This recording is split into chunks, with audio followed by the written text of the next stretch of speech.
This is Zuby Wilson along with Evelyn Herrera here on Living on the Edge on KSFR 101.1 FM, broadcasting live on the web at ksfr.org. How are you doing today, Evelyn?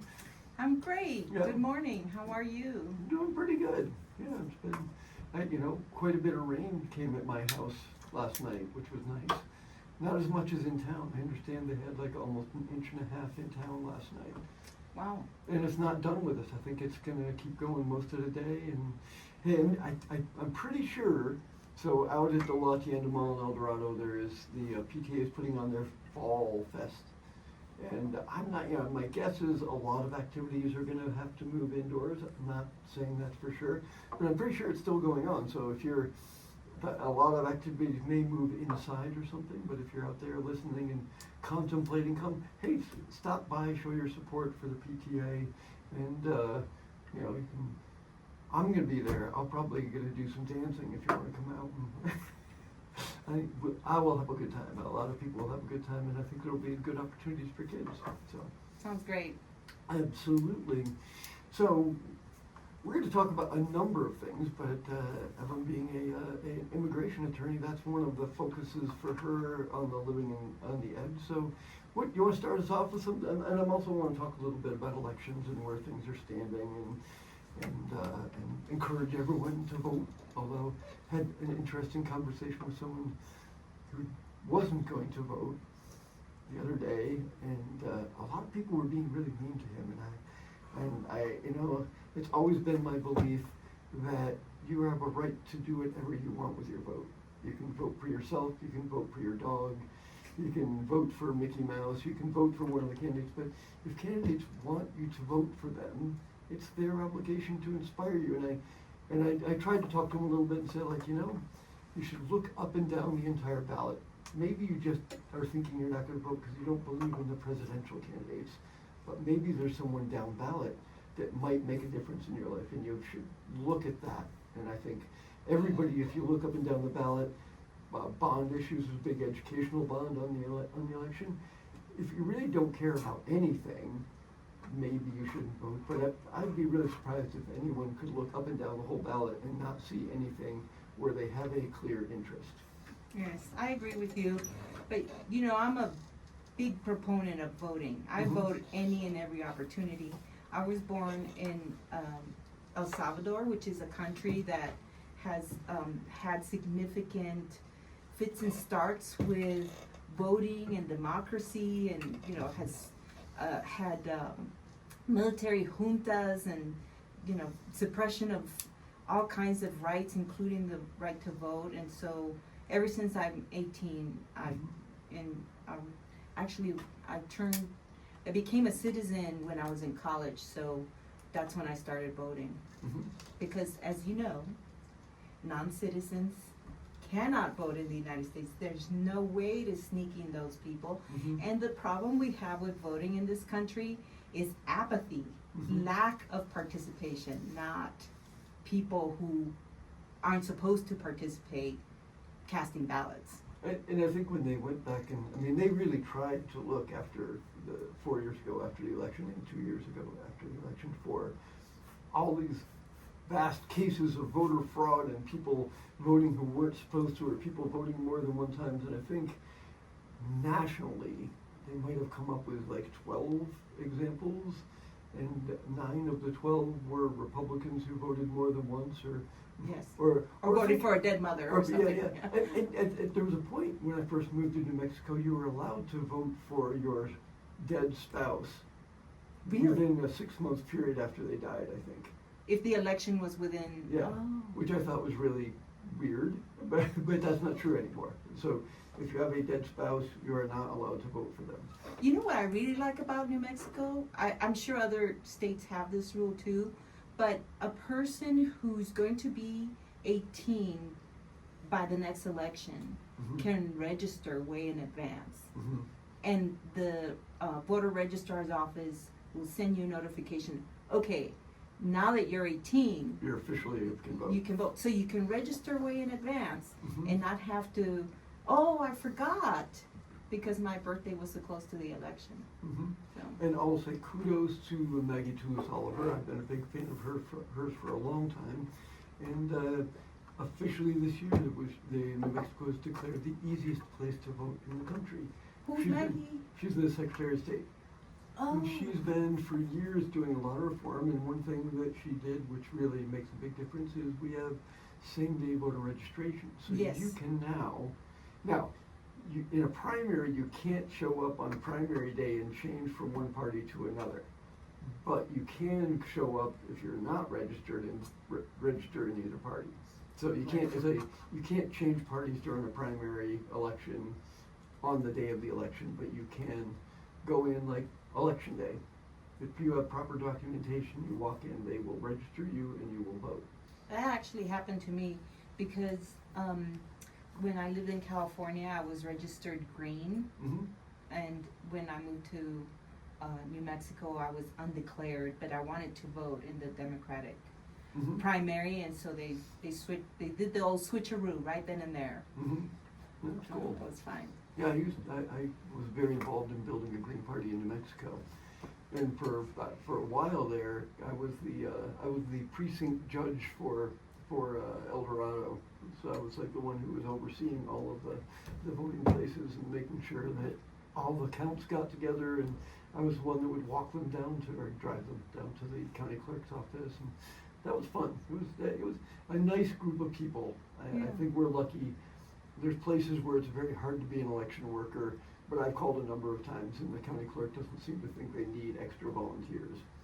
And I think they do pay you something. They give you like a stipend or something to help pay for your lunch or something like that. Well, they had plenty on hand the first day of voting. Mm-hmm. We marched with the Democrats, and we went into the, I guess it's the county clerk's office, Mm-hmm. and they had rows and rows of people ready to give you your ballot and go and vote, and they take it back. It's pretty easy here. It's very easy, yeah. And we worked for a long time. One of the things that Maggie also did is change out the voting machine. So now every voting machine, we have paper ballots, and they are fed into a machine. And if there's any question, I think it's within, if an election is within what percentage? I think it's within 1%. Kicks on automatic hand recount of all the paper ballots. But you can also, if you're a candidate or someone who's standing, you can, you have to pay for the recount. If you want to come in and insist on a recount, you have to pay for the people who are going to do the counting. But if you're a political party, you think there's hanky-panky, you can go in and request a recount, but you do have to pay for it. That makes sense.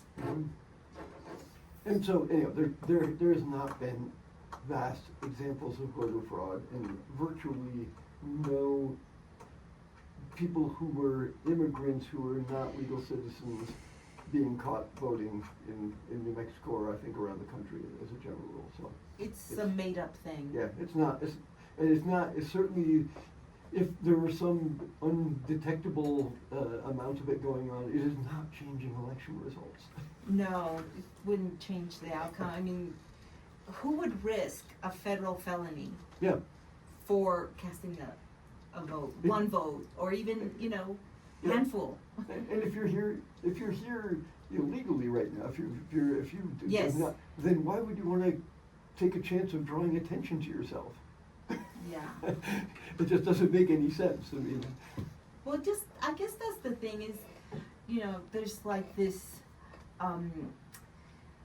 I don't know, stereotype created around what a person who's here undocumented looks like. mhm. And I've got to tell you, they look like just like everybody else. Right. And they do just like everybody else. They take their kids to school, they go to work, they make dinner, feed their families, worry about, paying the bills. Mhm. It's not, they've got all the other concerns, and voting in a country where they're not allowed to vote doesn't even make the top 100. Yeah. So, Yeah. of thoughts that might Mhm. enter a mind. Now, on the Yeah. flip side of that, people pursuing legal status and wanting to be citizens and becoming U.S. citizens and voting, that's a real thing. And That's a real thing, And yeah. I think from what I've been seeing, it appears to me that some of the politics of southern New Mexico are being gradually changed because there are a lot of legal immigrants in southern New Mexico, because there's a lot of oil field jobs and things down there, who are and all kinds of jobs down there, and a lot of people are moving down there, and it's changing the nature of the. I don't think New Mexico is likely to elect a lot more federal Republicans ever, but we'll see. I mean. So you're saying the demographics of the people in is southern New Mexico tending more towards the Republican? It has historically. Okay. That's been was a fairly safe Republican congressional seat in the South. That's not really true. I mean, it's held by a Democrat now, and I think it's Yvette Harrell had it 2 terms ago. She's running again. She doesn't look like she's doing all that well. Is that the Dave Vasquez? Yep. Oh, good. Yeah.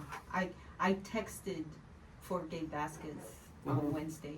Yeah, that was one race in New Mexico I was a little bit worried about, but I feel pretty confident in the Democrats winning a sweep in New Mexico. So I've been making all my phone calls for Alred in Texas.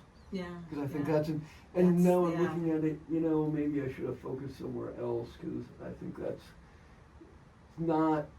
It's not a slam dunk that Cruz is going to win, but there was a poll the other day that had Cruz, because they had a debate on Tuesday, and there was a poll just the other day showing that it was only a 1-point lead, but most of them still have it like a 4-point lead for Cruz.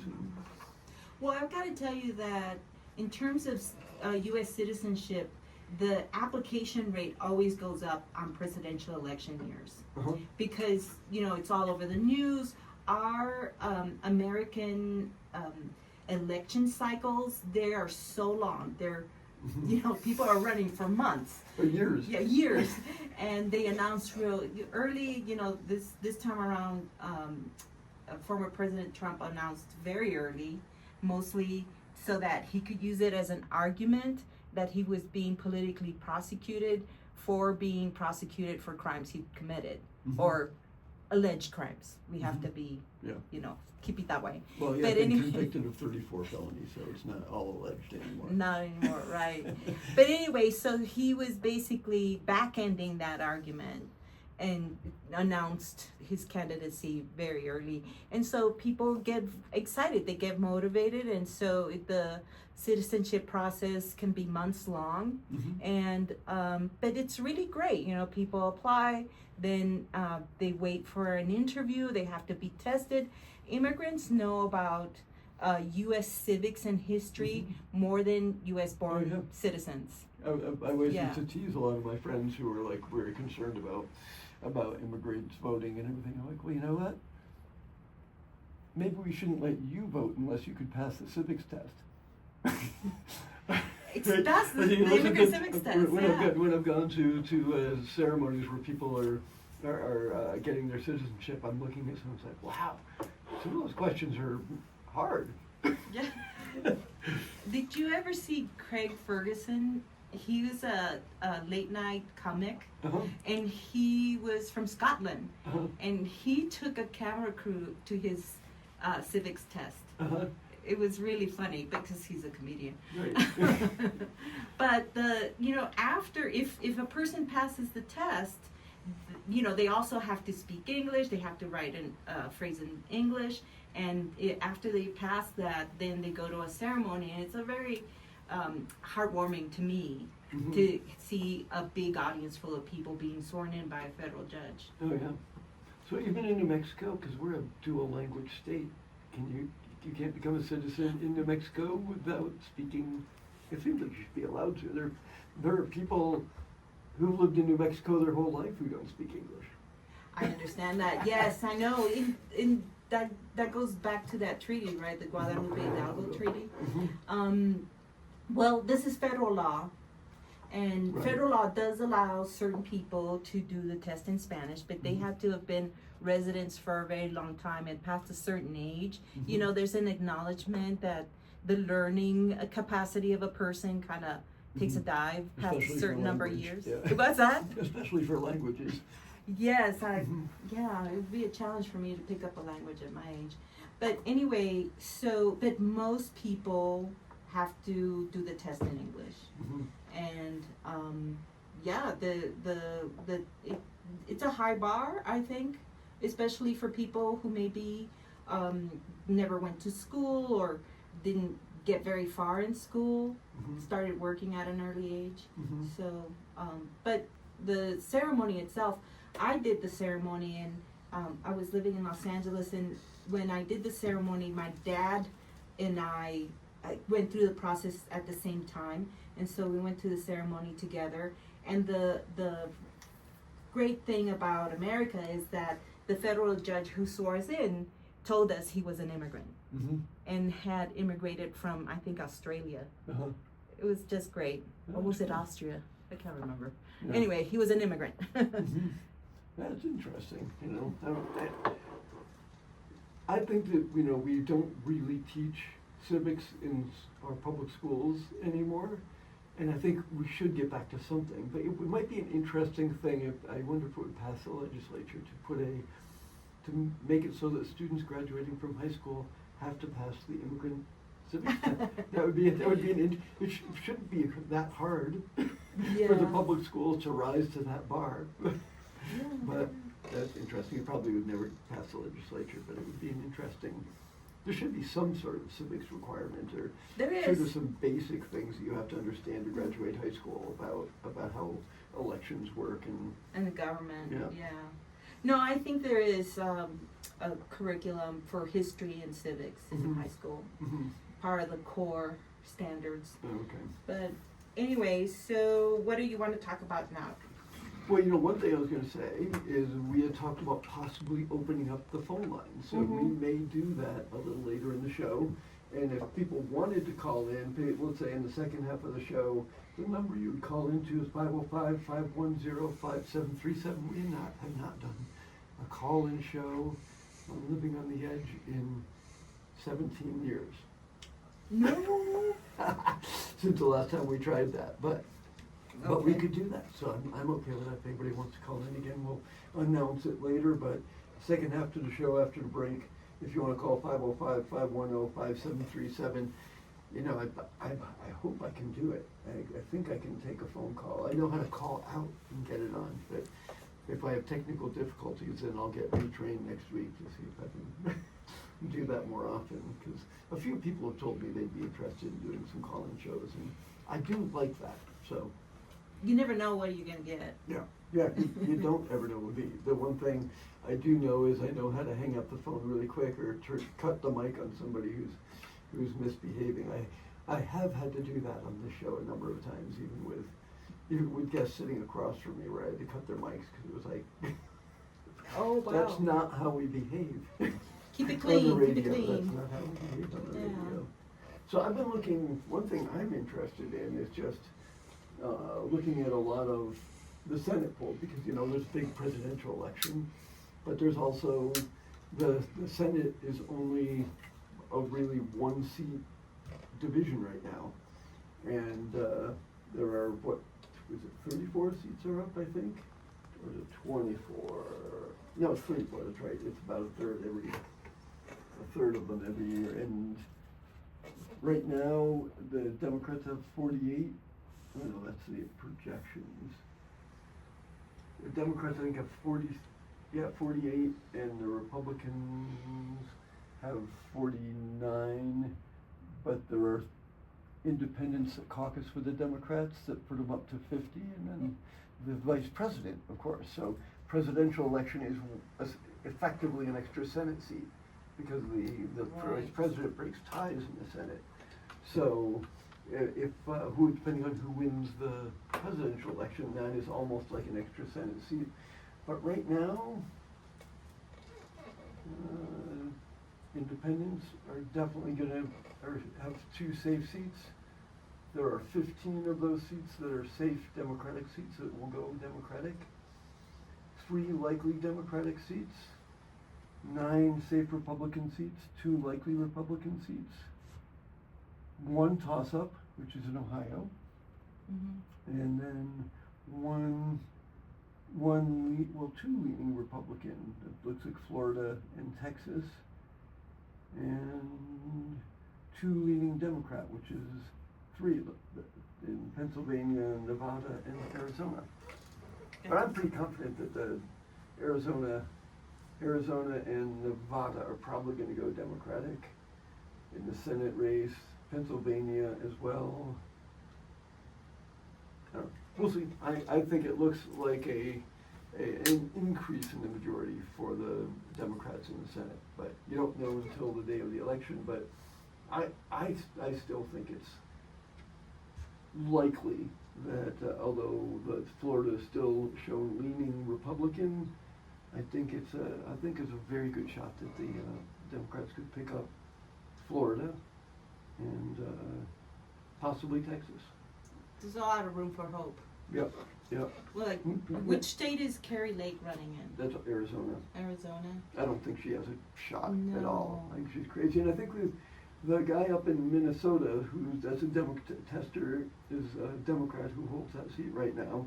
Mm-hmm. That's leaning Republican a little bit right now, but the Republican guy running went on this anti-Native American racist drawl like a couple weeks ago.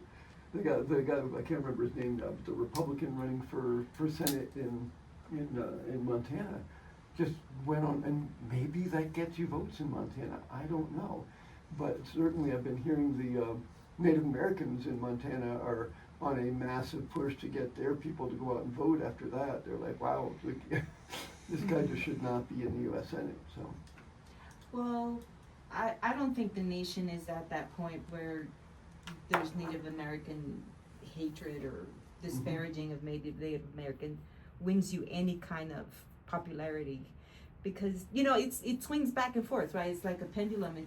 It's the same with immigrants. That there's time when we have the noble immigrant that helps and brings in prosperity, like the Haitians in Ohio.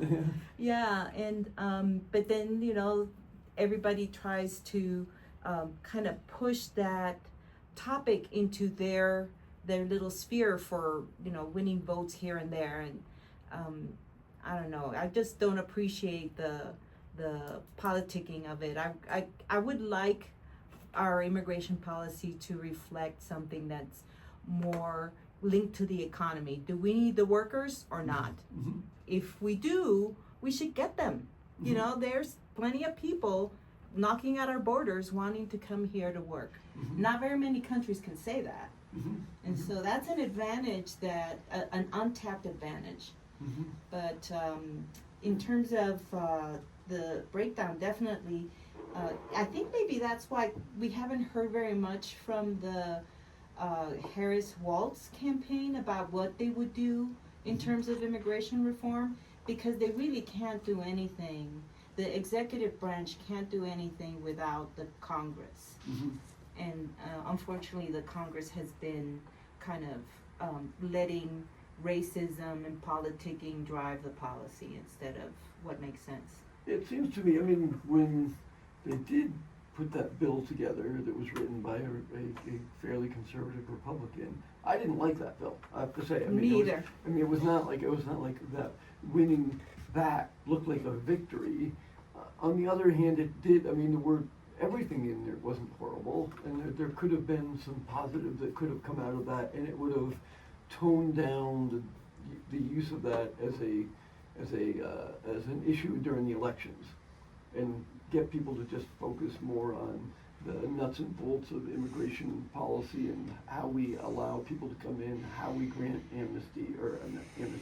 how we grant protected status, how we are able to process and allow people a pathway for citizenship, which I think most people agree pathway for citizenship is a positive thing. And so how do we do that? Focus on that instead of how many, what we're going to do about securing the border, which is, it's not 100% secure, but it's certainly not this people just flowing across the border that is presented sometimes. That's just not a reality. You can go down go down to the border, you'll find there are people getting arrested and there are people coming across, not through checkpoints. But the surveillance is pretty good at this point with drones and everything like that. There's not like huge numbers of people getting across undetected anymore. I agree, and it's a manufactured crisis, Mhm. because if we had avenues for people to come in legally, they would take those avenues. Nobody wants to be in a country where they're at risk of being, their lives Mhm. taken away from them at a moment's notice. Nobody wants to live that way. Mm-hmm. But, we have, like I said, a Congress that's been stalled on immigration reform for over 20 years. We haven't had a significant immigration reform since Reagan. Yep. So it's been a long time. It's been a long time, and the crazy thing is, everyone agrees it needs to be done, and somehow it just doesn't happen, year after year after year after year. Well, the Dreamers Act is to give a path to citizenship for children brought to the United States as minors. That was in the Congress for over 10 years, being re-proposed each year. And the Republican Party always wanted to tweak it, wanted to say, oh no, they had to be here a certain number of time. They had to arrive by a certain age. They tweaked it to death each and every congressional session. Mm-hmm. And so it never passed, and now, all we could get was in 2012, Mm-hmm. President Obama initiated DACA, Mm-hmm. which is not residence. Mm-hmm. Yeah. So talk to any DACA recipient, and it's a hardship to have to renew every 2 years. Oh yeah. And then, there's study after study how beneficial the DACA recipients have been in all industries. There's so many teachers. I mean, there's a lot of school districts that could not function without DACA workers. Oh yeah. Yeah. A lot of industries. A lot of industries, everything. yeah. I mean, our country. When I hear about this idea of mass deportation, I'm like, the impact on the economy of what Trump is proposing would be absolutely catastrophic. I mean, right now, talk to people in the restaurant industry, it's hard enough to keep a restaurant open right now. Yeah. Do you want to buy $12 lettuce? Yeah, and people who are having trouble with restaurants, it's not a lack of customers, it's a lack of workforce. Exactly. Right? They have to cut their hours, basically, and that impacts all of us diners. Mm-hmm. Look at your self-interest here. Yeah, yeah. Anyway, it's a completely crazy idea that but of course, I personally think Trump is in progressive dementia, and that's why he doesn't seem to be. I'm not sure that he is lying is the right term for what he's doing anymore. He probably doesn't know. No, yeah, I think when he says things, he on some level believes them, but without any basis for that. So. Right. Yeah. Well, I'd like to hear more about immigration reform from the Karis Waltz campaign too. Mm-hmm. But I can understand why they're keeping it kind of vague. Mm-hmm.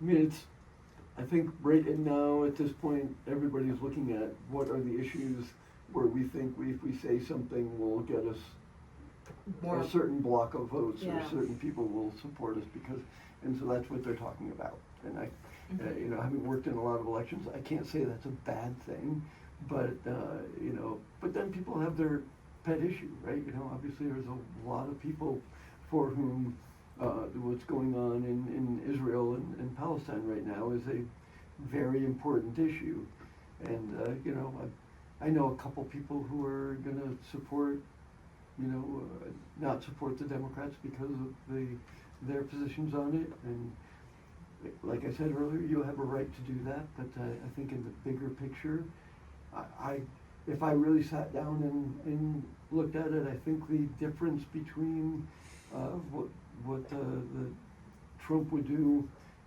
with regards to the Middle East versus what the Kamala Harris would do with the Middle East, I think there's a big difference there. I don't think people are saying, oh, it's 6-1, half dozen of the other. I don't think it's like that. I think we would see a big change, and I think Netanyahu wants Trump to win because a lot of the policies, which I think are far more conservative than the vast number of Jews in the United States, are supported by Netanyahu and Trump, and are not supported by the Biden-Harris. I think they could have done more. I wish they would have allowed a Palestinian speaker at the convention. I think if they had just done that one little thing, I think this election would be a lot less close than it is. Mm-hmm. Although I will say, and I say this all the time, polls are about opinions, elections are about enthusiasm. So no matter what we see in the polls, I think the likelihood of, not that anyone should not work their butts off between now and election day, but I think the likelihood is that the polls are going to not reflect what's really going on and in terms of what the election's going to be like. But I wish people would really take a look at what Trump has said about people protesting. He has proposed on, let me see, 1, 2, 3, 4, at least 5 times in rallies that he would deport pro-Palestinian student protesters. Mm-hmm. I mean, this is, freedom of speech. Mm-hmm. But if they're here as students and they're protesting federal policy, he sees it as a good grounds to take away their student visas and make them leave. Yeah. Crazy. Well, I'm surprised. I mean, I was shocked during this all the protest. I was very much part of the anti-apartheid movement, and watching what's going on now, I'm like, I mean, I end up going to jail for quite a while over that, but the way protesters are treated on college campus right now, Yeah. I'm shocked at how the college community does not seem to be in support of free speech anymore. It seems like we're not back. There, where? I mean, We're back before the 60s. Mm-hmm, mm-hmm, yeah. Mm. Well, I am going to play a couple of quick messages. This is Zuby Wilson along with Evelyn Herrera here on Living on the Edge on KSFR 101.1 FM, broadcasting live on the web at ksfr.org, and we'll be right back after these messages.